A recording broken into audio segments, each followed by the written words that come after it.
Merhabаңыз, Төгерек Масаның кыйммәтле иштекчилери. Менин атым Ленера Меметова, мен Таврия Милли университетинин Кырым-татар ve Шарк филологиясы факультетинин мезуну ve ал азырда Астанада Назарбаев университетинин студенти болам. Бүгүнкү марузамдын серлевасы Кырым-татар эдебиятында азизлер ve азизлер зиярет этүү адетине даирдир.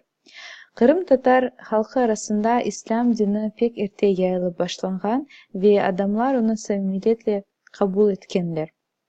Bunun neticesinde bizim medeniyetimiz de İslam dini üzerinde şekillenip geldi. Ve İslam dini yaşayışımızın her bir sahasında pek terin kirgen.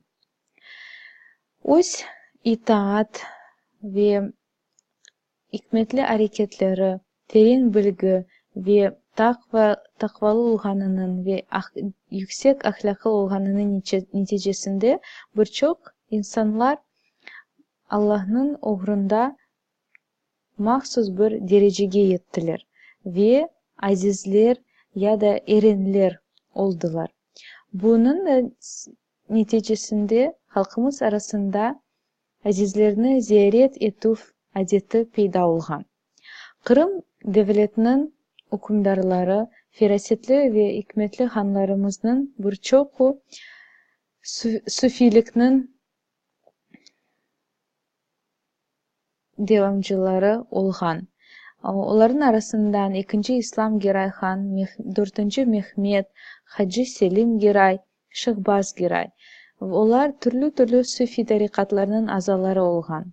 Bu hakkında biz Evliya Çelebi'nin seyahatnamesinde de okuy bilemiz. Bundan da gayrı bir vakitleri Kırım toprağında onlarla mevcut olgan tekiyeler sufilik ne derecede yayılganının tilsiz isbatıdır. Bununla beraber halkının anında ve hatırasında nesilden nesilge, ağızdan ağızga yetkizilip kelgen bu adet hakkında malumatlar biz için en esas isbatlarından biridir. Edebiyatımız hakkında laf yürseter ekenmiz, herkesge belli ki bir milletinin edebiyatı şu milletinin ömründe olup geçken türlü cereyanlarının aksidir. Eserleri pek terin manalı olgan ve halkımızın en terin ve en aktual meselelerini kotergen Cafer Sedemet özünün Nurlu Kabirler eserler türkümünde azizler ve azizlerini ziyaret etүү adeti hakkında da söz yürsetti. Elbette bazılarınız bu yalnız bir hayal gücüdür, uydurmadır ayta bilesiniz. Fakat bu eserler bizim kadimi adetimiz üzerinde kurulganını hiç kimse inkar edip olamaz. Mezkur hikayelerini talil eder ekenim, olarda kahramanlarının eposu ilk evvela kavi iman ve pak gönül sahipleri, hayırsever, milletperver, hakikatsever ve milletinin menfaatini can yürekten kaygırgan kimselerdir. Onlar özleri hakkında hiç düşünmeyip yalnız halkının başına kelgen musibetlerle uğraşan. Nurlu Kabirler eserlerinde Cafer Sedemet nakil etmekini Kurtveli bağışlanız yaşının adından alıp bara ve Kurtveli Kırım'ın çeşit köşelerini dolanıp aksakal, bilgili insanlarla görüşe, sohbet etti ve onlardan hikayelerini yazıp ala. Hikayelerinin sonuna da öz fikirlerini, oylarını koşup, bazı izatlarını da koşup bizge takdim etti. Anlaşıla ki Kurtveli bu Cafer Sedemet'nin özüdür. Sizin dikkatinize bugün men yalnız bir hikayesini seçip aldım. Bu Mulla Nurullah. Mulla Nurullah bu Kırım'ın günbatı ve şimal taraflarında yaşayan azizlerin, kahramanlarının bir cima obrazıdır.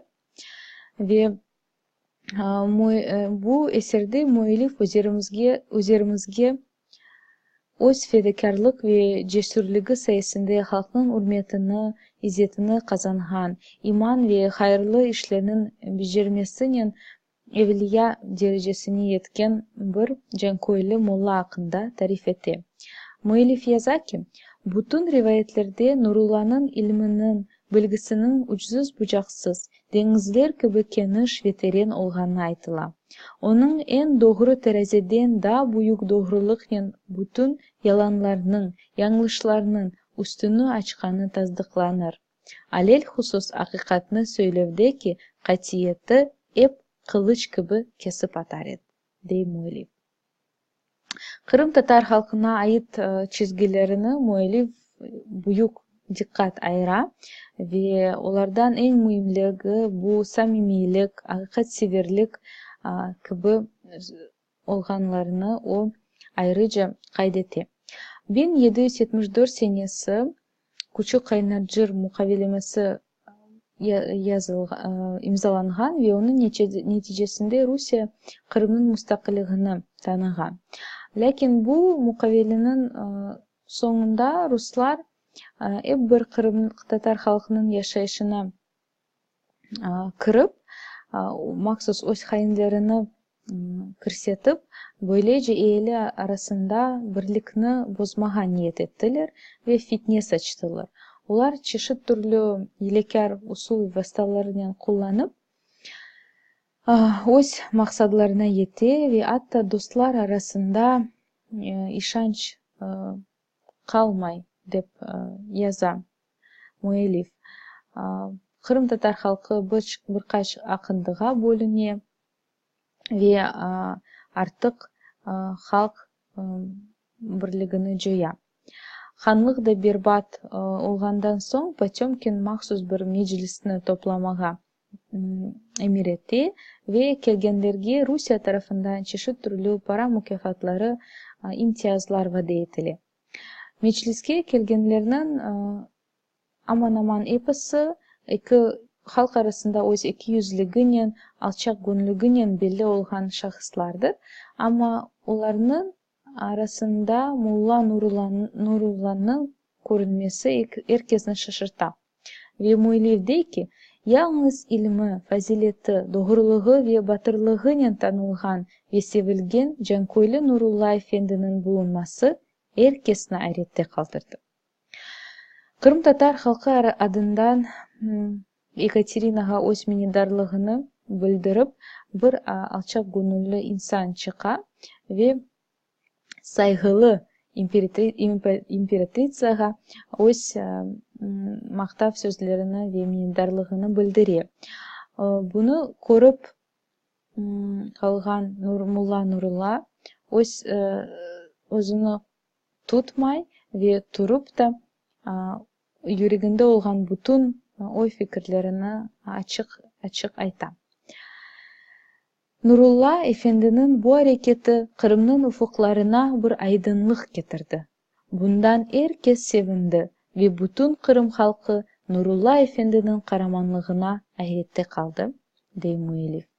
Ama bu hareketin neticesinde Molla Nurullah Sibir'ge yollanıla ve ahır sonu onun yüreğine kurşun atıla.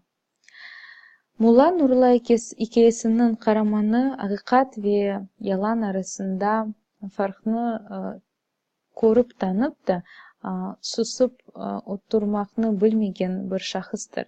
Yani o öz cesurluğunun ve fedakarlığının halkının menfaatini kaygılardan biridir. Ve Cefer Sidemet tasvir etken Molla Nurullah'ın obrazı o nümenevidir. Muellif hakikatini her türlü alda ve her türlü şeraitte aytmak gerekligini ayrıca kaydetti. Yazıcı eserinin başında bizge bu bir kahramanını tasvir ederken biz endi hikayede nasıl vakalar olganını ve nenin yükünleyeceğini tahmin edebiliriz. Ve Cefer Sidemet'in Molla Nurullah hikayesinde de kahramanlarının aslı bu hakikatperverliği ve adaletsevərligidir. Vatanı ve milleti için fedakar hareketleri mutlaka yüz verecek tabii bir aldır. Yani onların asıllı bu hakikatperverlik, cesurluk, fedakarlıktır. Edebiyat halkının umurunda olup geçken hadise ve hayallarının bir kuzgusudur, bir hazinesidir. Bu hazinege biz müracaat ederkenmiz birçok adetlerimizin aksini ve tasvirini tapabilemiz. Azizlerini ziyaret etuf adeti de medeniyetimizin ayrılmaz bir unsuru olur eken, onun daha terin öğrenilmesi ve canlandırılması da bizni Kırım toprağının hakiki sebepleri olganımızga yakınlaştırır. Dikkatiniz için çok sağ olunuz. Umut etem ki bu maruzamdan bir faydası olgandır sizge. Ve eğer de bir soalleriniz olsa poçtama yazabilirsiniz. Saygılarımla.